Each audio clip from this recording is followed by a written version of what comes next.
Hello and welcome to the show. I'm so glad you could join us today. Listen, we've got a great show planned for you. You know, we've been talking about new beginnings all year long. We're coming to the end of the year, and next year we got something special planned for you. But while we're talking about new beginnings, I'm excited about this show because the holidays are coming up. I have a phenomenal guest, Miss Nakisha Scott Randolph. She's coming on and she's going to talk with us about mental health. And so I just want you to sit back, relax, and enjoy because it's coming up next.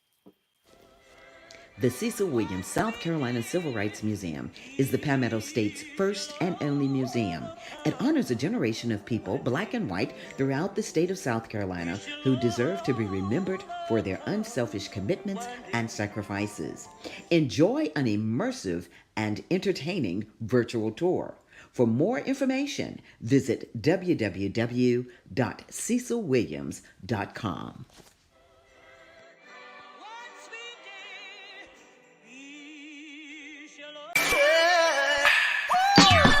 Hello, everybody. It's Finkley of The Michael Finkley Show, and you're watching Gold right now. Why? You're watching The Tammy Show. Stay tuned. Welcome back to the show. I told you we've got a great show planned for you. Thank you again for joining us. You know, this is the holiday season.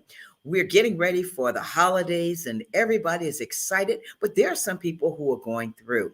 My next guest, this guest for tonight, she's a mental health therapist at Orangeburg County School District. She's a graduate of Limestone College and Syracuse University. She is married to the love of her life, Dr. Devin Randolph, and she is my soror.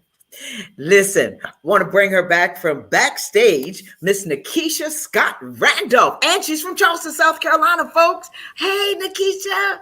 Hi.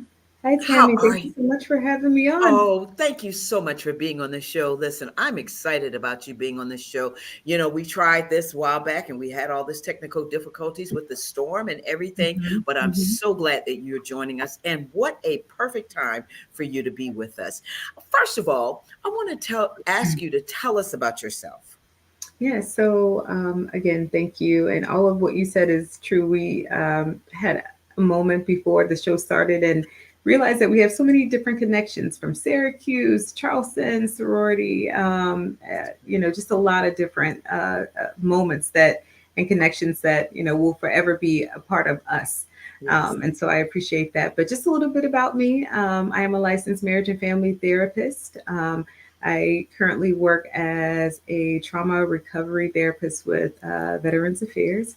And so I have the pleasure of serving all who have served all. In my specialty clinic, I work with veterans of military sexual trauma, combat war veterans, or maybe veterans who've had childhood sexual trauma or physical abuse, or maybe a combination of all three. When I leave there, I have private practice in Orangeburg, Anthropos. Counseling and Consulting, LLC. And when I'm not doing anything therapy related, as you mentioned, I am blessed to be married to such an amazing guy. Like I could spend this whole segment talking about just how phenomenal Devin is. And he and I are now half marathoners together. So we're not only doing life together, we're running through life literally Wow. together. And so I'm really blessed. And mental health is really just a passion of mine. I think it's a calling. It is not a Mhm. job. I don't wake up every morning and I say, okay, I'm going to go into work, or I'm going to just, go into my the 9 to 5. It really is a calling for me, and I'm so thankful to be able to share it inside of this community. Right. And one of the things, and I do want to apologize, I did say it, Orangeburg County School District. You used to be with the school district. I did, yeah, Yeah. Yeah. I was with the school district for roughly about 10 years Right. Yeah. through the Department of Mental Health. And then I was actually hired on to work with the school district. So, it's only been a short transition since I was with the school district, and I still consult, I still present, I still help them in any way. So you're okay. You're Still okay. on, still on. Well, that's great. One of the things that you said is that it's not a 9 to 5 job. It's something that you love. And I admire you so, and I admire anybody that is a licensed professional counselor, because one of the things that I keep talking about is how are you? You Mhm. listen to people every day, all day long. You hear problems, you hear trauma, Mhm. all types of things that happen in people's lives. What is the hardest part about being a therapist? Mm. I think the hardest part about being a therapist is probably not having a magic wand to fix the situations that people are experiencing um, at a quick pace. Mhm. Sometimes you just want to relieve people from the pain, the trauma, the hurt from the relationship or the divorce, and just, allow them to see that there is hope on the other side of what they're experiencing. And you want to do it instantaneously. And it doesn't always happen like that. As a matter of Mhm. fact, if you're helping them to develop new coping skills and a new normal for their lives, and normally, doesn't always happen within, a month. Sometimes it takes people longer, and people are different depending on how they are able to cope with different things. So Mhm. that's probably the hardest thing: seeing people in pain and not being able to like change their lives instantaneously. And when you talk about helping and assisting others, what's your overall approach and philosophy with Yeah. assisting others? Yeah, so it really just depends. It depends on what they need. So I work from evidence-based therapies. I don't. Talk therapy is fine, and some people just want you to listen to them and ask some questions, and and they're okay with that. I do different evidence-based therapies like cognitive processing therapy, when I'm doing couples counseling, regardless if it's at the VA or just in my private practice. I'm making sure that I am meeting the needs that are tailored towards why the couples or the families or the individuals are coming. Mhm. But at the end of the day, I think my approach is always going to be solution focused. Like, what is the solution that we can work towards? And then how can I incorporate cognitive processing therapy or cognitive behavioral therapy, or a number of different therapies that I've learned and been trained in order to help them. Mhm. But what Mhm. but at the end of the day, I think, and this is like taking ourselves out of that position of power, because I think a lot of times as therapists we do, we do have a position of power that we play in the lives of our clients. But taking myself out of a position of power, being humble, and finding out what their needs really are and listening to them, and then creating collaboratively a treatment plan, where the client can talk about their goals and desires and helping them to reach that. So Mhm. I always Mhm. tell them there's no benefit to me if you're not meeting your treatment goal. I don't benefit from that. So you Exactly. win, the system wins. System wins. Wow. And when we talk about being that therapist, what are your strengths and limitations as a therapist?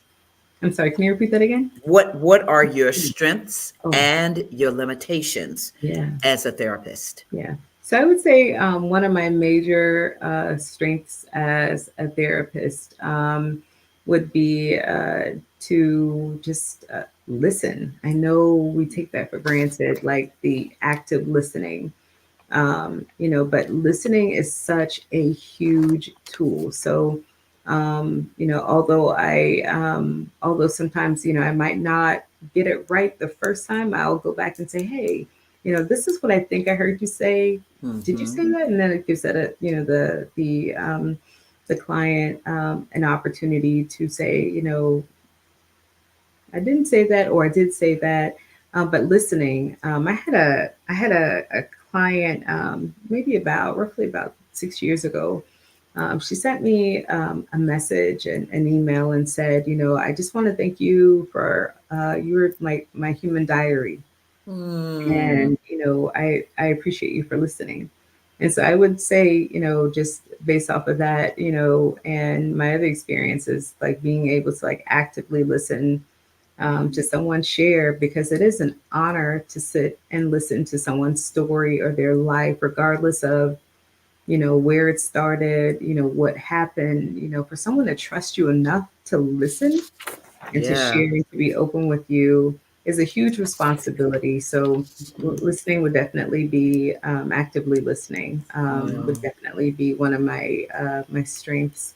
And then one of my limitations would probably I would say, as a therapist, I I always feel like I am n- not ever reading enough. Like if I could just take a Mm. sabbatical, because I don't know how. I tell my husband all the time, I don't know how professionals make it, especially in our field, and they do not And read, read.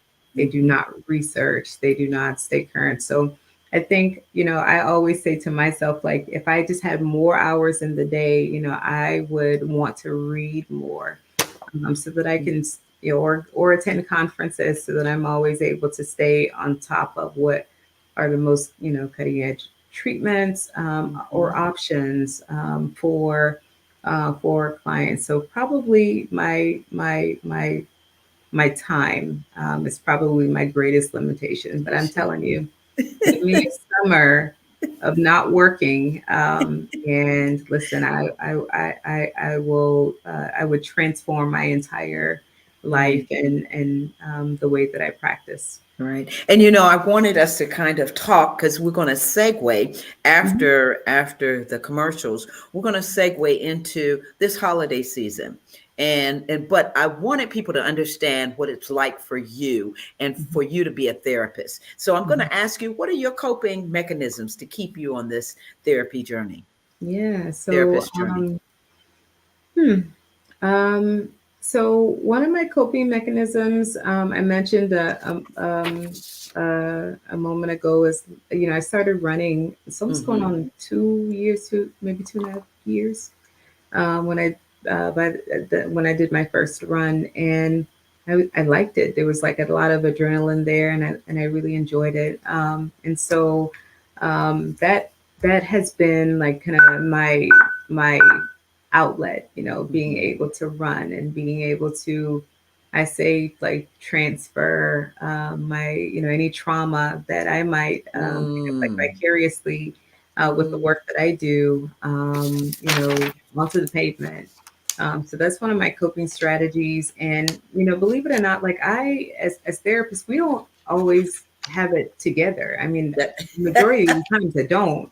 yes, Uh, I And know. so listen, I'm a therapist who has a therapist. I believe in that. I'm not going to tell you anything that I'm not willing to, experience myself.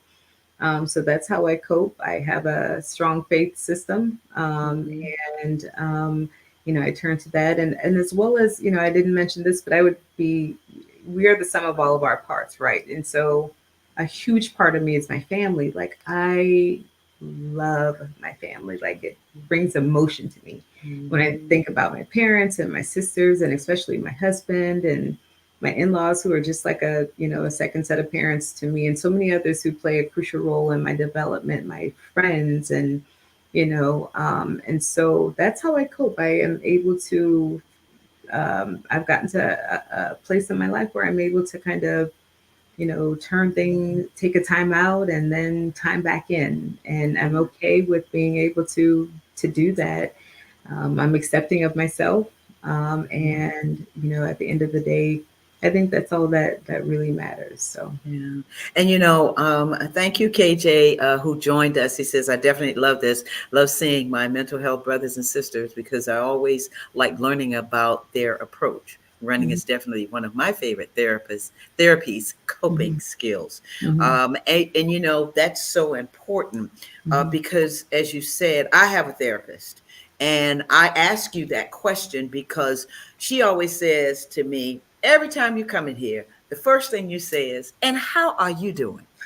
Because I wonder, do people even ask you mhm, how are literally, I mean, mhm, really, how are you mhm, doing? mhm. And she said, that's so important. So it kind of helps a little bit. And then I go Oh into my yeah, thing. yeah, yeah. I go into my Mhm, diary, as she would mhm. say. Yeah, yeah. Yeah, yeah. But now we're going to take a commercial break, Sure. Nakisha, and we're going to come back. And when we come back, we're going to talk about strategies to help people with Mhm, holidays during this holiday mhm. season, grief, depression, and Yeah, what that looks like, sure. and things that you have to share with us about that. Mhm. Okay? Sounds good. All right. Thank you. We'll be right back, folks. Awesome.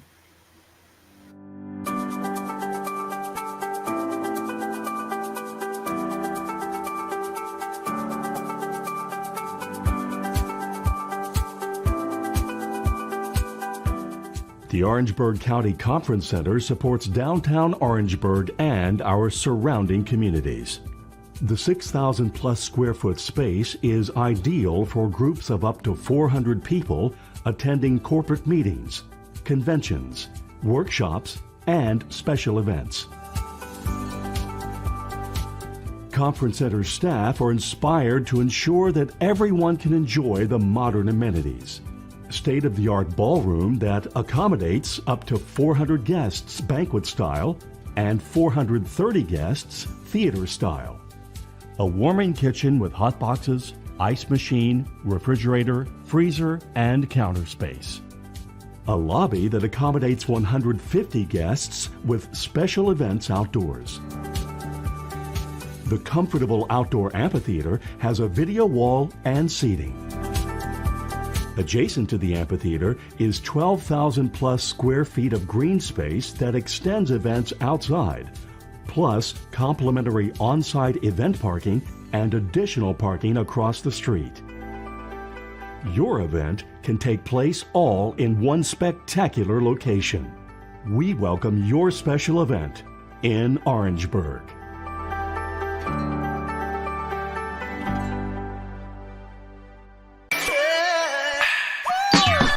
My name is Randy Dantrell Heath, and you are watching The Tammy Show.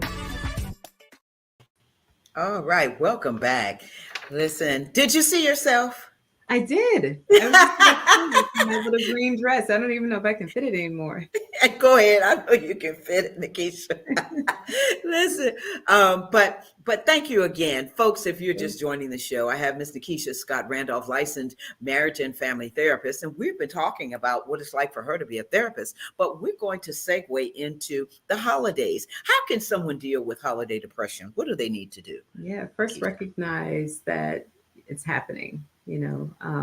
I think a lot of times, especially with it getting darker soon, it's colder outside.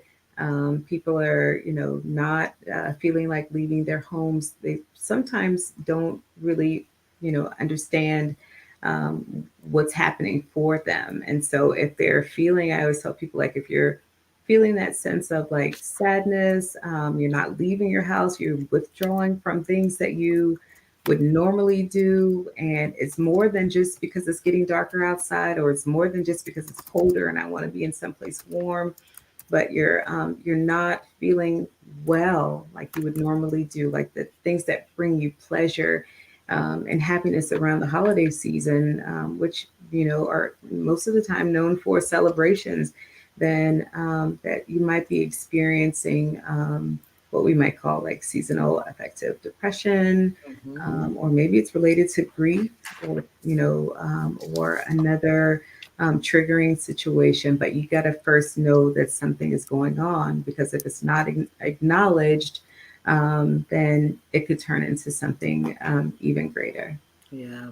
And as we're talking about the holidays, people call it the holiday blues, just as you were Mhm. kind of describing. Yeah. What can someone do to reduce their mental stress during this time? Right, right. So you got to show yourself grace. I know that sounds so simple, but we live in a society where, number one, it's dog eat dog. It is performance, production, productivity, and all of these other things. I got to meet these deadlines, and other things that like life demands of us. But you got to start with showing yourself grace, understanding that you are your longest relationship, and how you treat yourself. It matters. It really does matter. So to alleviate the holiday stress, I always tell people, like, if it's a financial stress that you're experiencing that's causing, because believe it or not, financial stress can cause like depression. It can cause people to spiral, or by, overspending, or just, again, withdrawing from avenues or outlets that they would normally celebrate during this time. So show yourself grace. It's okay. We are all kind of, experiencing life, maybe even though it looks differently for a lot of us, we're all experiencing it. So show yourself grace and kindness. I never tell people like life is easy, but I do say that life is manageable. Manage Mm. each day at a time. If that means for work, we have to compartmentalize little things like, work, organize your work in, high, medium, or low priority, so that you can get your tasks accomplished. If it's for family life, plan, how you're going to spend time with your family members. If, for us, do we spend it with his family this year, or my family, or maybe we might like, split the day, or, Right. or something like that in half as it relates to Christmas coming up, or New Year's Day, just making a plan, like planning Mhm. is really important. And then if, none of the strategies, work, with showing yourself kindness or grace, or, being able to plan and manage, your day to day, it's okay to seek help. It's okay to ask someone, a trusted friend. You don't necessarily have to go to a therapist unless you're experiencing other symptoms, but talk to someone who's a trusted friend and say, hey, this is what's really going on with me. I need to be vulnerable in this moment. And can you kind of help me, because I am like struggling, Mhm. um, during this time. Mhm. And that's so important to have somebody. But for people who don't have anybody, Mhm. what do you say to them? Yeah. So for those who don't have anyone, there is the National Crisis and Suicide Prevention Lifeline, and it's 988, and they have counselors who are, available 24 hours a day, 7 days a week to talk to you. Uh, I had a client um, contact them. It was at some point in the morning, and Mhm. they contacted me the next day to just, let me know that they had received a call from a client, and I was like, hey, I didn't hear anything. Is everything okay? And they're, oh, Mm. wanted to talk. Mm. Nothing Wow. serious, but they knew that we were there. And so Right. that's what we want people to do. We want Right. people to not, assume that, oh, it's no big deal. Mm. I'll get over it. Everything is going to be okay. But no, when you experience something, know that there is help available, even if you don't have maybe that loved one that you used to talk to everything about and, share with, that they're no longer with us. They've transitioned, and you just feel lonely, Yeah. and we there are different outlets that you can use, like 988, to talk to someone. I think that it's not ever that there's no one that's around. I think sometimes people are just a little hesitant to open up and be vulnerable, especially if you've not met the person before, or you Right. don't want to share or disclose too much because you don't want the judgment or shame that can sometimes be a part of the stigma of getting help or talking to someone. But and I have my information that I know that will be shared. Yes. If someone needs to reach out, and I can always, if I can't help them, immediately with something that they need, I can always connect them with resources and then follow back up with them to make sure Sure. that they were able to connect with someone. As we close out with this interview, I'd like you to kind of share what you want the viewers to glean from Mhm. this interview, Yeah. from this So chat. I think is holiday, rather it's holiday grief or stress. It's real. I don't want you to, as I said a moment ago, like minimize how you're feeling. If you're feeling more stressed out, or and maybe and it's not even just the holiday grief or stress, but maybe you didn't accomplish those goals, that you wanted to accomplish this year, and you're extremely hard on yourself because you didn't. Guess what? There's still time. And I when I say there's still time, not necessarily just to get the a book, you wanted to write a book. Maybe there's not enough time to get that accomplished before or the new year, but there's still a new year, you know. So it's okay, to still have those things and those desires, and and meet those goals. So if they're going to any takeaway would be to just to have grace with yourself, and be patient with yourself, be patient with your loved ones, be patient with your children, and enjoy the moment that you're in. Devin, I promise after I say this will be it. But I have this saying: when I run, I only run the mile that I'm in. So if I'm in mile Mm, one and I know I need to get to mile 13.1 in order to finish a half marathon, I'm not thinking about mile 5 while I'm in mile 1. I'm gotcha. living in that mile because I'm learning things. I'm aware of my surroundings. I'm controlling my breath at that moment. I'm not starting out with a hard run because I know I have to, make it to 13. So, what am I saying in that? Like, live in the moment, Mm, be present. That's if you want to do anything this holiday season, and even starting off a good new year, like be present in the moment with those people that you really truly love and who love you back. And don't worry about if you don't have enough to get everyone a gift. It's okay. If people really know you and they know your heart, then that's enough. If you need help through the grief of this holiday season, there are therapists who are available, counselors who are available to help you. So never know that you're always know that you're not alone, and just try to live in the moment if you can. wow. That's some powerful words. As I said, those are great nuggets for us Mhm, to live by, because it's important to live in the moment and be present. mhm, Nakisha, I have other questions to ask you. So you're going to have to come back in the new Sure. year as we're Mhm, starting the new year, because I want to hear all that you will tell us about what's going on and what we need to be doing as we're focusing on this new year. right. And what people, like you said, the stress that comes Mhm, with, I didn't do what I needed to do. Now I got to figure out, I'm going into the new year, all those types of things. So mhm. I do want you to come back. And so I hope Sure, you will come back. I hope you will. absolutely. Yes, ma'am. So the last question I always ask my guests is, what Mhm, are 3 words that describe you? mhm, mhm. I I am funny. I I am a comedian. I really am. I love to make people laugh. That's my love language. Mhm. I would say another word to describe me would be like just compassionate. Like I genuinely care about people. Like I'm not lying, and it almost feels like crazy to, almost like a little braggadocious when I say that. But when I say I care, I genuinely care about people, and how they're doing. So I would say compassionate, and then probably the third word is direct.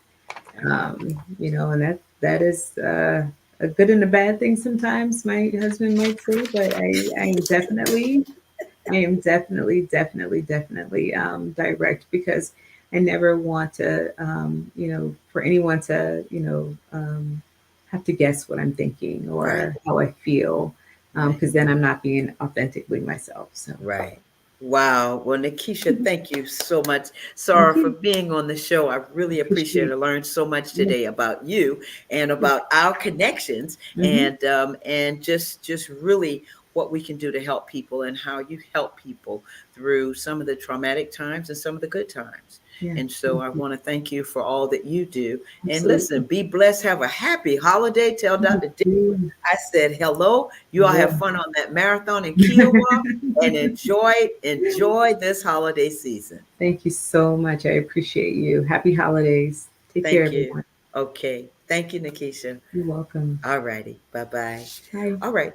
All right, folks, you heard it right here. Miss Nakisha Scott Randolph, licensed marriage and family therapist. Tell you what great um, insight to all that she was talking about. And if you're not living in the present, if living in that moment and being present, you need to start today. Okay. So I just want to thank you folks for always tuning in to Tammy. Next week, we've got a great show planned for you. Quincy, Studio Q, Quincy Thomas. Let me tell you, she's interviewed everybody. And when I'm talking about A-list, everybody. And so she's going to be on the show with us next week. And I want to thank my producers, Alicia, assistant producers, Tiana, Willie, and Felicia for everything that you always do. Willie, I thank you, thank you, thank you.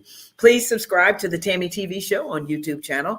And remember, let's be a blessing to somebody today and every day. And until the next time, I want you to take care of yourself. Many blessings to you. Bye-bye.